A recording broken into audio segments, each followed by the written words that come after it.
Welcome to rapid maths Tamil channel. Tamil Nadu teacher education யூனிவர்சிட்டியில் படிச்சிருக்கக்கூடிய M Ed மாணவர்களுக்கான historical and political economy of education in India.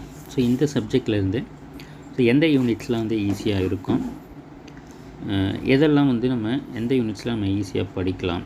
So ஒரு last minute ப்ரிப்ரேஷனுக்காக important questions நம்ம இந்த வீடியோவில் பார்க்கலாம். நம்ம சேனலை மறக்காமல் சப்ஸ்கிரைப் பண்ணிக்கோங்க. மாணவர்களுக்கான அனைத்து தகவலும் நம்ம உடனுக்குடன் கொடுத்துக்கிட்டே இருக்கோம். ஸோ இந்த சப்ஜெக்ட்ஸை பொறுத்தவரையில் பார்த்திங்கன்னா நம்மளுக்கு historical political economy education in India. So இந்த சப்ஜெக்டை பொறுத்தவரையில் நம்மளுக்கு எந்த யூனிட்ஸ்லாம் ஈஸியாக இருக்குன்னு பார்த்திங்கன்னா செகண்டு, தேர்டு, ஃபோர்த்து. ஸோ இதில் நமக்கு செகண்ட் யூனிட்டை பொறுத்தவரையில் நமக்கு வந்து இந்த எஜுகேஷன் கான்செப்ட்ஸ் தான் நமக்கு வந்து கொடுத்துருப்பாங்க. கான்ஸ்டியூஷனல் ப்ரொவிஷன்ஸ் ஃபார் எஜுகேஷன், அரசியலமைப்பு சார்ந்த கல்வி தொடர்பான சட்டத்திட்டங்கள் தான், சட்ட பிரிவுகள். இதில் பார்த்திங்கன்னா மெயினாக நம்மளுக்கு ரைட் டு எஜுகேஷன். ஸோ இப்போ இந்த ரைட் டு எஜுகேஷன் அதனுடைய ஆக்ட் பார்த்திங்கன்னா 2009. ஸோ அனைவருக்கும் அந்த கல்வியை வழங்குறது. 6 முதல் 14 வயது வரை உள்ள குழந்தைகளுக்கு இலவச கட்டாய கல்வியை வலியுறுத்துறது தான் பார்த்திங்கன்னா இந்த right to education act. So இப்போ இதை பற்றி வந்து நம்ம பிஎட்டில் வந்து அதிகமாக படிச்சிருப்போம். ஸோ இந்த செகண்ட் யூனிட் ஃபுல்லாகவே பார்த்திங்கன்னா நம்மளுக்கு இந்த கல்வி தொடர்பான சட்டத்திட்டங்களை பற்றி தான் நமக்கு வந்து கொடுத்துருக்காங்க, கான்ஸ்டியூஷன்ஸை பற்றி. ஸோ அதெல்லாம் இந்த செகண்ட் யூனிட் வந்து உங்களுக்கு கட்டாயமாக ஈஸியாக இருக்கும் படிக்கிறதுக்கு. ஸோ இதில் மெயினாக பார்த்திங்கன்னா ரைட் டு எஜுகேஷன் ஆக்டை பற்றி கண்டிப்பாக கேட்பாங்க. ஸோ அதெல்லாம் அதையுமே படித்து வச்சுக்கோங்க. ஃபஸ்ட் கொஷின் பார்த்திங்கன்னா explain the right to education act 2009. அதே போல் second, write and essay on constitutional provisions for education, கல்விக்காக இந்திய அரசியல் அமைப்பில் காணப்படும் பகுதிகளை எழுதுக. ஸோ இந்த கான்ஸ்டியூஷனல் ப்ரொவிஷன்ஸ் ஃபார் எஜுகேஷன் இதை பொறுத்தவரையில் பார்த்திங்கன்னா நம்மளுக்கு நிறைய ஆர்டிகல்ஸ்ன்றது கொடுத்துருப்பாங்க. இந்த கொஷின் வந்து நம்மளுக்கு இந்த ஆர்டிகல்ஸ் அந்த ஆக்ட் குறிப்பாக பார்த்திங்கன்னா நம்மளுக்கு article 45 free and compulsory education. So இதை பற்றியும், அதே போல் ஆர்டிக்கல் 45, 46, அதே போல்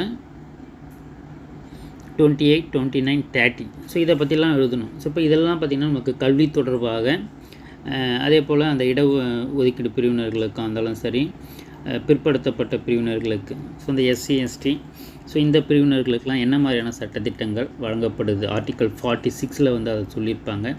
அதே போல் ஒரு இன்ஸ்டிடியூஷன்ஸுக்கான சட்டத்திட்டங்களை பார்த்திங்கன்னா நம்மளுக்கு ஆர்டிக்கல் 28, 29, 30 சொல்லியிருப்பாங்க. ஸோ அதான் இதெல்லாம் பார்த்திங்கன்னா கான்ஸ்டியூஷனல் ப்ரொவிஷன்ஸ். இதெல்லாம் நீங்கள் எழுதும்போது பார்த்திங்கன்னா ஃபுல் மார்க் வந்து ஈஸியாகவே கிடைக்கும்.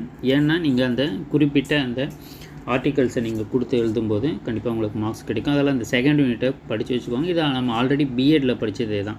ஸோ இது பிஎட்லேயுமே பார்த்திங்கன்னா சேம் கான்டெம்பரரி இந்தியாவிலையும் இதே கான்செப்டை தான் உங்களுக்கு கொடுத்துருப்பாங்க. Describe the directive principles of state policy education, கல்வியில் மாநில கொள்கையின் வழிகாட்டுதல் கொள்கைகளை விவரி. ஸோ இதுவுமே பார்த்தீங்கன்னா ஆர்டிகல்ஸை வந்து சொல்கிறது தான். ஆர்டிக்கல் 36 51 வரலாம் என்னென்ன ஆர்டிகல்ஸ் இருக்குது. ஸோ அப்போ இந்த 3 கொஷினை நீங்கள் கண்டிப்பாக படிச்சிங்கன்னா கட்டாயமாக உங்களுக்கு இதிலேருந்து 10 மார்க்கும் வரும், 5 மார்க்ஸும் வரும். ஸோ அதெல்லாம் இதை செகண்ட் யூனிட்டை கொஞ்சம் கிளியராக பார்த்து வச்சுக்கோங்க. இது நம்ம ஆல்ரெடி பிஎட்டில் படித்த சேம் கான்செப்ட்ன்றதால் உங்களுக்கு ஈஸியாக இருக்கும். அதே போல் ஃபோர்த் யூனிட்டை பொறுத்தவரையில் political policy of education. So இந்த பொலிட்டிக்கல் பாலிசி ஆஃப் எஜுகேஷனில் பார்த்திங்கன்னா நமக்கு ஃபோர்த் யூனிட்டில் write and essay about education for democracy. So இந்த கான்செப்ட்ஸ்லாம் பார்த்திங்கன்னா நமக்கு டெமோக்ரட்டிக் எஜுகேஷன் இது வந்து ஜென்ரலான ஒரு கான்செப்ட்ன்றதால ஸோ இதுவுமே உங்களுக்கு நம்ம பிஎட்டில் படிக்கக்கூடிய கான்செப்ட்ஸு தான். ஜனநாயகத்திற்கான கல்வியை பற்றி ஒரு கட்டுரை வரைக. 5th, education is the powerful tool for social change and modernisation. Discuss, சமுதாய மாற்றத்திற்கும் புதுமைக்கும் கல்வி ஒரு அவசியமான காரணியாகும், கலந்துரைக்க. ஸோ இதில் பார்த்திங்கன்னா நமக்கு அந்த 4th யூனிட் ஃபுல்லாகவே ப்ரைவேட்டைசேஷன், மாடர்னைசேஷன், அதே போல் செக்குலரிசம். ஸோ இதெல்லாம் வந்து ஜென்ரலான ஒரு சோஷியல் கான்செப்ட்டு. இதை நீங்கள் ஓனாக கூட எழுதலாம். ஜஸ்ட் நீங்கள் அதை டாபிக்ஸை மட்டும் பார்த்து வச்சுக்கோங்க. இந்த 4th யூனிட் உங்களுக்கு ரொம்பவுமே ஈஸியாக இருக்கும் படிக்கிறதுக்கு. 6th, define the principles of new education policy. So இது பார்த்திங்கன்னா நமக்கு 3rd யூனிட்டில் வந்து கொடுத்துருப்பாங்க. புதிய கல்விக் கொள்கை 1986 கூறுகளை விளக்குக, நியூ எஜுகேஷன் பாலிசி. ஸோ இப்போ இந்த நியூ எஜுகேஷன் பாலிசியை பொறுத்தவரையில் 1986, 68 ஸோ இதுவுமே இருக்கும். அதே போல் நேஷ்னல் எஜுகேஷன் பாலிசின்னு வரும்போது 2020 வந்து கொடுத்துருப்பாங்க. Merits and demerits of national policy on education 2020. So அதெல்லாம் இது ரெண்டுத்துக்கும் என்னென்ன வித்தியாசங்கள் இருக்குது, என்னென்ன சொல்லியிருக்காங்க இந்த நியூ எஜுகேஷன் பாலிசி 86ல், அதே போல் நேஷ்னல் எஜுகேஷன் பாலிசி 2020ல். ஸோ நீங்கள் ஒரு 5 பாயிண்ட்ஸ் நீங்கள் அதை பற்றி தெரிஞ்சு வச்சுக்கிட்டிங்கன்னா போதும், அதை ஈஸியாக நீங்கள் எழுதிடலாம். அதே போல் டிஸ்கிரைப் ராதாகிருஷ்ணன் கமிஷன் 1948-49 3rd யூனிட்டில் ராதாகிருஷ்ணன் கமிஷனு விவரி. ஸோ இதெல்லாம் பார்த்திங்கன்னா நம்ம அதை கண்டிப்பாக படிச்சிருக்கணும். அதனுடைய மெயின் விஷயங்கள் என்ன சொல்லியிருக்காங்க ராதாகிருஷ்ணன் கமிட்டியிலன்றதை நீங்கள் ஒரு 5 பாயிண்ட்ஸை கேதர் பண்ணி வச்சு அதை ஈஸியாக எழுதிடலாம். ஃபஸ்ட் யூனிட்டை பொறுத்தவரையில் பார்த்திங்கன்னா ஃபுல்லாகவே கமிட்டிஸு என்னென்ன சிஸ்டம் வந்து இந்தியாவில் ஃபாலோ பண்ணிகிட்டு இருந்தாங்க ப்ரீ இண்டிபெண்ட் இந்தியாவில் தான் வந்து நம்மளுக்கு இங்கே கொஷினாக கேட்பாங்க. ஸோ அதால் நீங்கள் அதில் பார்த்திங்கன்னா எல்லாமே நம்ம படிக்கிற மாதிரி தான் இருக்கும். பட் முக்கியமானது பார்த்திங்கன்னா வர்தா ஸ்கீம் ஆஃப் எஜுகேஷன், ஆதார கல்வின்றதை நம்ம வந்து சொல்லுவோம்.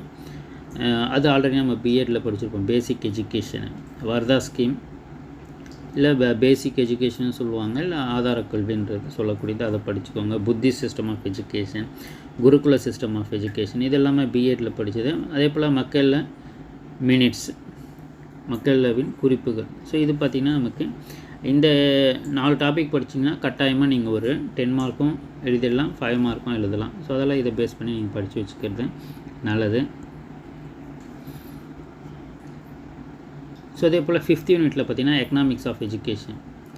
So analysis and give suggestion to improve public private partnership in education. பொதுத்துறை மற்றும் தனியார் துறை மூலம் கல்வியை மேம்படுத்துவதற்கான உமது ஆலோசனைகளை பகுப்பாய்வு செய்து தெரிவிக்க.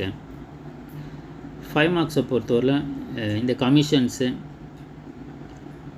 என்னென்னலாம், கமிட்டிஸ்லாம் என்னென்னலாம் இருக்குது, இதெல்லாம் பார்த்திங்கன்னா நமக்கு ஒரு ஷார்ட் நோட் மாதிரி கேட்குறதுக்கு வாய்ப்பு இருக்குது. ஸோ அதெல்லாம் நீங்கள் முடிஞ்ச வரலாம் அதை கவர் பண்ணுங்கள். Write a short note on Kothari commission. அதே போல் write short note on 7th schedule of the constitution of India.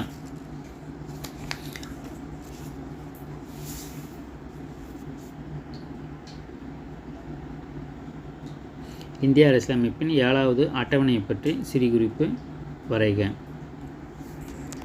அதே போல்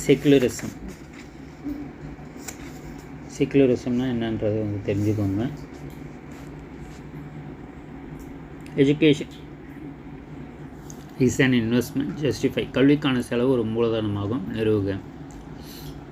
அதே போல் இந்த கான்ஸ்டியூஷனல் ப்ரொவிஷன்ஸ்னு வரும்போது விளிம்புநிலை மக்கள். ஸோ அப்போ விளிம்புநிலை மக்கள்னால் யார், அவங்களுக்கான கல்வி அரசியலமைப்பு சட்டத்தின் பங்களிப்பு என்ன. ஸோ இதுவுமே பார்த்திங்கன்னா இந்த constitution provisions for education, so இதை சார்ந்து தான் இருக்கும். இந்த கொஷின்ஸ் எல்லாமே வந்து நம்மளுக்கு ரிப்பீட்டடாகவும் வரும். அதே போல் இதை தவிர்த்து வந்து கேட்குறதுக்கு வாய்ப்புகள் கிடையாது. ஏன்னா இதுதான் பார்த்திங்கன்னா பேசிக் எஜுகேஷன்ஸில் வரக்கூடிய இம்பார்ட்டன்ட் டாபிக்ஸு. ஸோ அதெல்லாம் இது எல்லாத்தையுமே ஒரு முறை நீங்கள் நல்லா படித்து வச்சுக்கிறது நல்லது. தொடர்ந்து நம்ம சேனலில் இணைந்திருங்க. மாணவர்களுக்கான அனைத்து தகவலும் நம்ம உடனுக்குடன் கொடுத்துக்கிட்டே இருப்போம். தேங்க்யூ, தேங்க்ஸ் ஃபார் வாட்சிங்.